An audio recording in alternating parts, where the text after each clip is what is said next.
حضرت ابو امامہ رضی اللہ عنہ سے روایت ہے کہ ایک نوجوان حضور پاک صلی اللہ علیہ وسلم کی خدمت میں حاضر ہوا اور اس نے عرض کیا، اے اللہ کے رسول، مجھے بدکاری کرنے کی پرمیشن دیجیے، اجازت دے دیجیے۔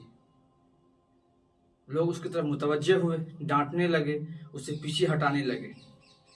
اللہ کے نبی نے فرمایا، اسے قریب لاؤ۔ چنانچہ وہ نوجوان جب آپ کے قریب آیا تو آپ نے ارشاد فرمایا، کیا تم اپنی ماں کے حق میں بدکاری پسند کرو گے؟ اس نوجوان نے کہا، اللہ کی قسم کبھی نہیں، میں آپ پر قربان جاؤں۔ اللہ کے رسول صلی اللہ علیہ وسلم نے فرمایا، لوگ بھی اپنی ماں کے ساتھ بدکاری پسند نہیں کرتے۔ پھر اللہ کے نبی نے فرمایا، کیا تم اپنی بیٹی کے حق میں بدکاری پسند کرو گے؟ اس نوجوان نے کہا، اللہ کی قسم کبھی نہیں، میں آپ پر قربان جاؤں۔ اللہ کے نبی نے فرمایا، لوگ بھی اپنی بیٹی کے حق میں بدکاری پسند نہیں کرتے۔ پھر آپ نے ارشاد فرمایا، کیا تم اپنی بہن کے حق میں بدکاری پسند کرو گے؟ اس نوجوان نے کہا، نہیں، اللہ کی قسم میں آپ پر قربان جاؤں۔ اللہ کے نبی نے فرمایا، لوگ بھی اپنی بہن کے ساتھ بدکاری پسند نہیں کرتے۔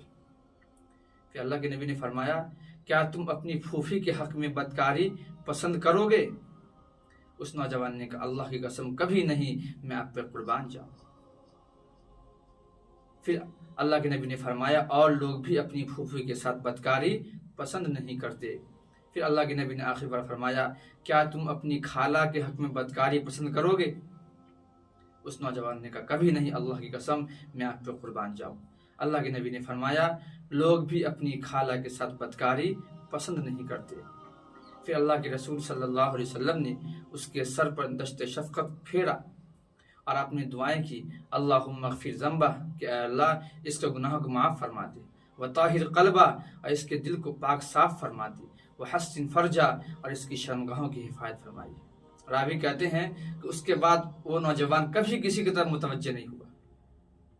یہ حدیث ان تمام لوگوں کے حق میں بہتر ہے اور ان تمام لوگوں کے لیے ایک نمونہ ہے کہ جو آدمی بدکاری کرنا چاہتا ہو یا بدکاری میں ملوث ہو، ان سے بچنے کے لیے حدیث نہایت ہی مؤثر ہے۔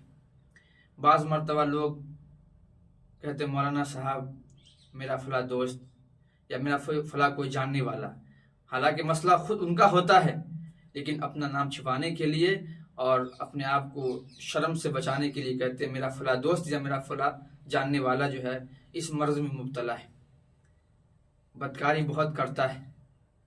کوئی ایسا ہفتہ نہیں جو بدکاری نہیں کرتا، اس کی لت لگ چکی ہے۔ اس کا حل کیا ہے؟ اس کا کوئی وظیفہ بتائیے۔ میرے بھائیو، اگر یہ حدیث اگر ہمارے سامنے رہے گی تو چاہے وہ انسان کتنوں بڑا پاپی ہو، بدکار ہو، اس کی عادت ہو چکی ہو، یا جس کو ارادہ ہو کرنے کا، یہ حدیث ہم سامنے رکھیں گے تو انشاءاللہ جو کبھی نہیں کیا ہے وہ کبھی نہیں کرے گا، اور جو اس بدکاری میں مبتلا ہو چکا ہے انشاءاللہ بچ جائے گا۔ ہم تصور کریں کہ جیسے ہم اپنی ماں کے ساتھ بہن کے حق میں، بیٹی کے حق میں، خالہ کے حق میں، پھوپھی کے حق میں ہم نہیں چاہتے کہ کوئی ہماری عزت پر انگلی اٹھائے، ہماری عزت کے ساتھ کوئی کھلواڑ کرے، تو ہم جس کے ساتھ بدکاری کرنا چاہتے ہیں یا کر رہے ہیں وہ بھی تو کسی کی بیٹی ہے، وہ بھی تو کسی کی بھانجی بھتیجی ہے، وہ بھی تو کسی کی بیوی ہے، وہ بھی تو کسی کی ماں ہے، کسی کی خالہ پھوپھی۔ تو جو چیز اپنے حق میں پسند نہیں کرتے، ہم کیوں غیروں کے حق میں پسند کرتے؟ اس لیے میرے بھائیوں، اس حدیث کو ہم سامنے رکھیں اور اس حدیث کو ہم بار بار پڑھیں، بار بار سنیں۔ جس کے دل و دماغ میں یہ اندیشہ ہو کہ میں گناہ کروں یا میں گناہ میں مبتلا ہوں، کیسے بچ جاؤں، تو یہ حدیث سامنے رکھتے ہوئے اپنے آپ کو اندر سے ٹٹولے اور خود بے سوچے کہ ہم جس کے ساتھ بدکاری کر رہے ہیں وہ بھی تو کسی کی ماں بہن بیٹی ہے۔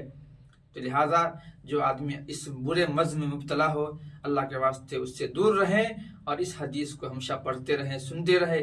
جب بھی دل میں خیال آ جائے فوراً سوچ لے کہ جو چیز ہم خود نہیں پسند کرتے ہیں اپنی بیٹی کے حق میں، بیوی کے حق میں، بچوں اپنی بھتیجی بھانجے کے حق میں، ہم کیوں دوسرے کی بہن بیٹی کو تاکے جھانکے اس پر جو ہے گندی نگاہ ڈالے یا ان کے ساتھ ہم بدکاری کریں۔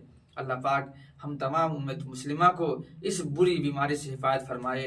اللہ پاک ہم سب کو پاک باز بنائے، نیک متقی پرہیزگار بنائے۔